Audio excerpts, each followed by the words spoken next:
entender a dificuldade que é você capturar a atenção de uma plateia de jovem, você tem que pensar como um jovem. Agora, o jovem atual, o que ele quer? Parece que é mais difícil do que você capturar a atenção de uma única pessoa, mas não é. Bom, este é um vídeo continuação da resposta da pergunta 2 vídeos atrás aqui dentro do nosso feed. Quem não sabe qual é a pergunta que vou responder aqui, volta nos 2 vídeos anteriores, assiste lá desde o primeiro para você entender bem o contexto desse aqui, beleza? Bom, gente, para entender a dificuldade que é você capturar a atenção de uma plateia de jovens, você tem que pensar como um jovem. Agora, o jovem atual, o que ele quer? Parece que é mais difícil do que você capturar a atenção de uma única pessoa. Mas não é, porque capturar a atenção assim de muitos jovens, a gente tem um leque bem mais restrito para os assuntos que são para os jovens. Olha só no que eu me meti. Eu recebi um convite por um amigo para falar para um grupo de jovens sobre paz e conciliação. Realmente tinha espaço ali na agenda, aceitei o convite e preparei com a ajuda de alguns amigos que também ministraram uma palestra parecida, e aí eu fui à escola. Chegando lá, os alunos demoraram a entrar dentro da sala. E quando eles chegaram, quando eles iam entrando, eu vi que aquilo dali ia ser um grande desafio, porque os jovens pareciam ser assim muito desligados para o seu próprio desenvolvimento, vamos dizer assim. Ou seja, não queriam assim perder tempo ali com palestra. E na verdade, gente, nenhum jovem gosta de palestra. Nenhum jovem gosta de ficar ouvindo ali uma pessoa falando, dando lição de moral. Não gosta. A gente precisa ter uma abordagem mais próxima a ele. E logo eu percebi que aquele grupo de jovens eram mais ou menos assim umas 60 jovens, mas ao final da palestra, o coordenador falou que aqueles jovens eram jovens que estavam dando muito problema para a escola, para a coordenação. Antes de eu começar a falar, a gente viu que eles não paravam, eles ficavam um mexendo com o outro, um puxando o cabelo do outro se expondo, mostrando lá que sabia dançar e tal. Então era um movimento assim que realmente tirava a atenção assim de qualquer pessoa que iria falar alguma coisa. Pareciam que eles não queriam estar ali. Bem comum para jovem diante de palestra. Então, quando a gente falou que o tema da palestra seria paz e conciliação, nossa! A primeira coisa que uma aluna lá falou foi o seguinte: ah, minha mãe precisa aprender isso para fazer com meu pai. Aí é o quê? Se conciliar. Logo no comecinho teve um que pediu para sair para beber água. Será que se ele fosse, ele voltaria? Acredito que não. O coordenador que estava lá dentro da sala disse, não, tem que terminar a palestra, aí você vai, né? Ou seja, ele não estava querendo ali. E aí foi quando eu realmente resolvi entrar na onda. O que eu falei? Gente, sabe por que eu quero paz e conciliação? Porque com paz e conciliação eu consigo transformar isso num emprego para eu ter autonomia, para eu ir morar onde eu quiser e ser autônomo, ter meu próprio dinheiro. Quer saber como? Pam, pam, pam, pam.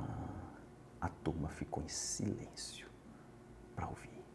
Olha só, silêncio para ouvir. O fato, gente, é que nós, educadores, pais e professores, precisamos entender como é que é o mundo do jovem.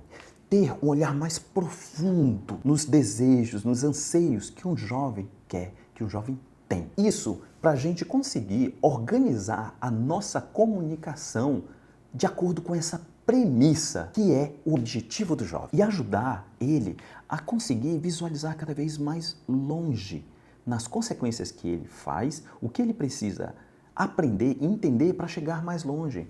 Um jovem tem uma visão muito curta do futuro. Quando você é criança, a nossa vida todinha vai finalizar no final do ano, porque lá tem o Natal, tem as festas do final do ano. Então, todos os planos, toda a distância mais longa que ele consegue projetar e planejar é ali, no Natal.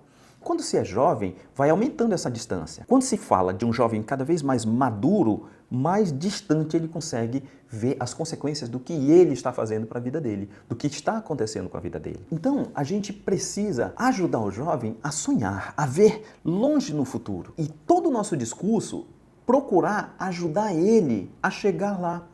Muitas das vezes, pais, educadores, eles dão saltos na maturidade do jovem. Por exemplo, a gente precisa ser uma pessoa de bem. O que isso vem a ser uma pessoa de bem? Né? Para um jovem, isso daí está muito distante para ele entender o que vem a ser isso. Agora, se você falar, você precisa trabalhar para ter dinheiro para levar sua namorada para o cinema, já muda. A perspectiva já é curta, né? O objetivo ele é curto, e se ele fizer alguma coisa para ter um pouquinho de dinheiro para levar ela no cinema, já é mais palpável para o jovem. Então a gente precisa ir dando uma cadência quanto a isso daí. Isso por quê, gente? Porque o jovem, ele não tem racionalidade. Essa que é a verdade. A gente precisa desenvolver o raciocínio do jovem. Até porque o amadurecimento cerebral da gente, ele começa por essa parte de trás. E essa parte de trás, ela é responsável pelos nossos movimentos. Então você pode ver que os jovens, eles têm uma coordenação motora muito boa. Ao ponto da gente ver eles se arriscando andando de moto com uma roda, empinando a roda, por exemplo. Por que eles se expõem a risco desse jeito? Porque o racional, que é essa parte aqui da frente, da parte do planejamento, ainda não está madura, ainda não está desenvolvida. Então ele amadurece de trás para frente, o cérebro do jovem. E a gente tem que levar em consideração isso. Toda conversa que a gente levar em consideração, toda essa questão de neurociência, né, do desenvolvimento, e olhar em que ponto cada um está, a comunicação ela fica cada vez mais dá match, ou seja, se encaixa, a gente consegue fazer isso daí. A gente tem que levar em consideração que o jovem, ele tem autocura, ele consegue se machucar e se recuperar do machucado muito rápido, e isso é importante. Ele é sensível às emoções, todos aqueles hormônios que estão ali circulando no sangue dele, faz com que a raiva seja muito alta, o amor seja muito alto, né? A depressão seja muito funda. Então, a gente tem que levar em consideração todo esse aspecto do jovem. Outra coisa, todo jovem, quando não está assim maduro, racional, ainda não tem uma identidade, ele quer copiar os seus heróis. Né? Olha um artista ali, quer se vestir como artista. O artista fez uma tatuagem ali, ele quer fazer igual. Né? Ele quer copiar o seu herói. Ou tem aqueles que quer ser totalmente diferente. Se um faz de um jeito, ele, não, eu quero fazer do outro jeito. Se meu pai faz desse jeito, não, eu quero fazer do outro jeito. Mas uma coisa tem em comum a todo jovem. Sabe o que é? Eles querem ser autônomos. Eles querem conquistar a liberdade. Eles querem ser capazes de sair da casa dos seus pais. Ele quer se bastar. E assim a gente consegue capturar a atenção de jovens, ali entre 15, 16, 17, de 15 até 19 anos. Isso é o que circula dentro da cabeça do jovem. E aí a gente fisga e consegue realmente desenvolver toda essa mentalidade. Então, o que foi que eu fiz? Quando eu falei que eu queria paz e conciliação, para eu ter dinheiro, para eu conseguir dinheiro, para que eu possa sair da casa dos meus pais, para que eu possa comprar o que eu quiser, comprar um carro, comprar uma moto, uma bicicleta para ser mais próximo, eu capturei a atenção deles. E dali em diante eu falei, gente, eu preciso desenvolver, aprender as coisas. Eu tenho certeza que cada um de vocês aqui sabe uma coisa que eu não sei. E cada um é capaz de ensinar o que sabe para o colega do lado. Quer ver? Vai, tu, me diz aí alguma coisa que eu não sei. Uma coisa que é importante aqui para ti que pode resolver alguma coisa assim na minha vida. Aí ele falou assim, eu consigo alinhar a coluna. Alinhar a coluna se você pegar, juntar as mãos aqui assim, ó, e puxar, colar as duas mãos aqui atrás e puxar, você fica numa postura boa. E aí a tua coluna fica ereta. Aí eu, rapaz, olha, eu tenho umas dores na coluna, eu vou já fazer isso daqui. Vamos lá, todo mundo fazer isso aqui, vamos aprender aqui o que o colega está fazendo, está ensinando aqui pra gente. A gente pegou e fez ali, né, o movimento, e realmente se a gente conseguir colocar assim e cruzar as mãos e segurar, a gente fica numa postura que a coluna tira a atenção da coluna e a gente começa a ter uma postura melhor. Aí eu, pô, cara, valeu. Gente, eu sei fazer uma farofa de ovo incrível. Primeira coisa que a gente faz é cortar uma cebola e dei a receita para eles lá. Né? Com certeza quando chegarem em casa, se tivessem ovo e os ingredientes que eu falei lá, iriam fazer. Ou seja, eu só vou aprender com a experiência dos meus colegas se eu estou em paz, se eu estou conciliado com as pessoas. Se a gente procurar fazer isso todos os nossos dias, com todas as pessoas que estão à nossa volta, principalmente aquele cara que é melhor que a gente, aquele cara que se acha melhor que a gente, aquele cara que eu não suporto, assim, não me dou bem. Se você procurar se conciliar, você vai ver que ele tem alguma coisa para te ensinar. E assim, todas as pessoas que estão perto de mim passam a ser meus consultores e eu começo a me desenvolver. Eu tenho certeza que o seu pai tem coisa para te ensinar. Eu tenho certeza que a sua mãe tem coisa para te ensinar. Eu tenho certeza que aquele coordenador ali, ó, que está ali no canto, tem coisa para te ensinar, que os professores têm coisa para te ensinar. Mesmo que eles pareçam assim muito chato, mas se você tiver conciliado com ele, ele vai poder te ensinar. E assim eu consigo ir mais rápido para eu conseguir um bom emprego. Ninguém indica ninguém que não gosta, que está brigado. Saca a importância da paz e da conciliação? E aí a gente começou a desenvolver, estudar um pouco o que é aquilo. E os jovens ficaram, sabe, bem calmos e bem atenciosos. Final da palestra, o coordenador, ele veio para mim e disse, olha, esses alunos aqui, eles não ficam quietos, de jeito nenhum. Essa foi a primeira palestra que eu vi que eles ficaram quietos. E olha, eu vou já preparar uma nova turma, olha, se vocês puderem vir aqui para dar essa palestra aqui, vai ser uma boa. Olha só que coisa interessante, né? Uma coisa totalmente desinteressante para alunos que são problemáticos falar de paz e conciliação. E isso a gente pode fazer até com a aula ali da nossa internauta de fungos. Vou mostrar para vocês um pouquinho do que a gente pode fazer com essa aula de fungos. E fica ligado aqui que no final desse vídeo eu vou te dar algumas recomendações essenciais para que a gente possa sempre ter domínio de uma turma difícil.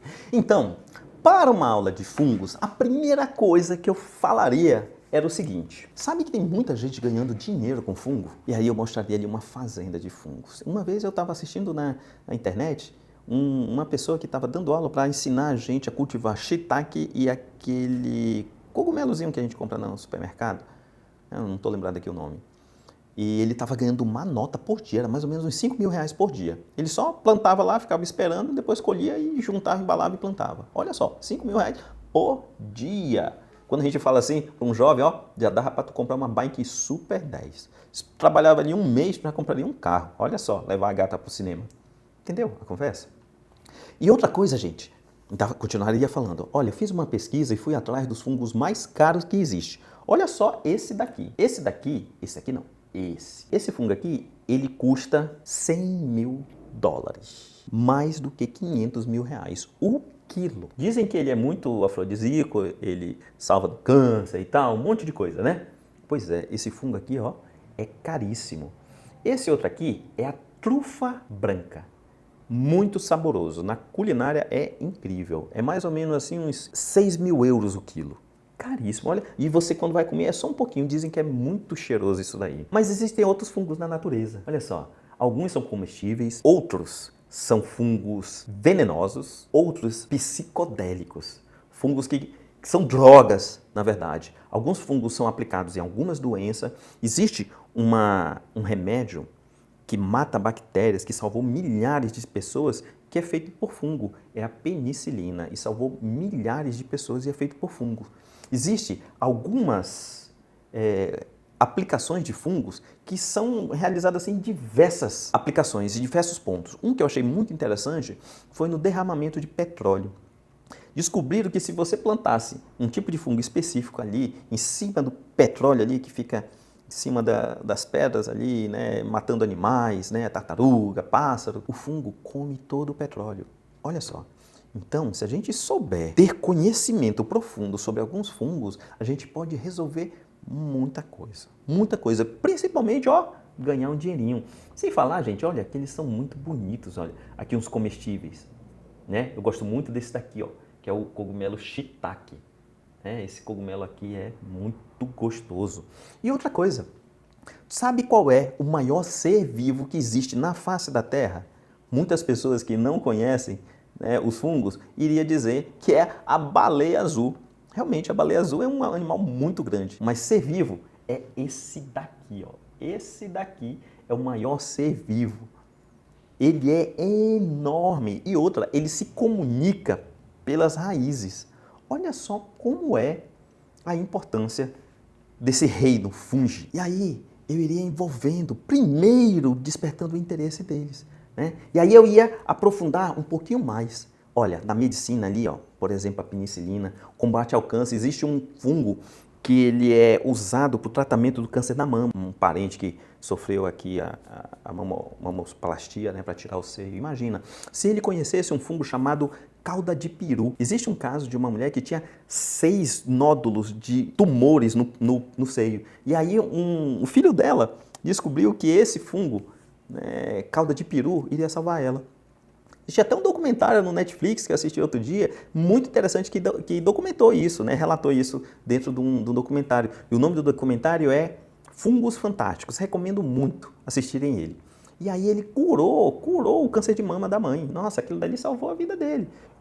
Existem fungos que são usados para depressão. E no documentário ainda fala que teve um fungo que o cara comeu e ele se curou da gagueira. Olha só. Então tem muita gente pesquisando isso daí. Agora, como é que ele funciona, né? Como é a estrutura do fungo? Quais são os tipos do fungo? Eu consegui aqui um microscópio para a gente ver e olhar mais de perto cada um. Quer ver? Vamos ver aqui. Será que esses meninos não iriam prestar mais atenção? Bom, gente, a gente precisa saber o seguinte. A gente tem que ser interessante. Como professor, a gente tem que ser interessante. E para a gente ser interessante, a gente precisa ter experiências de vida.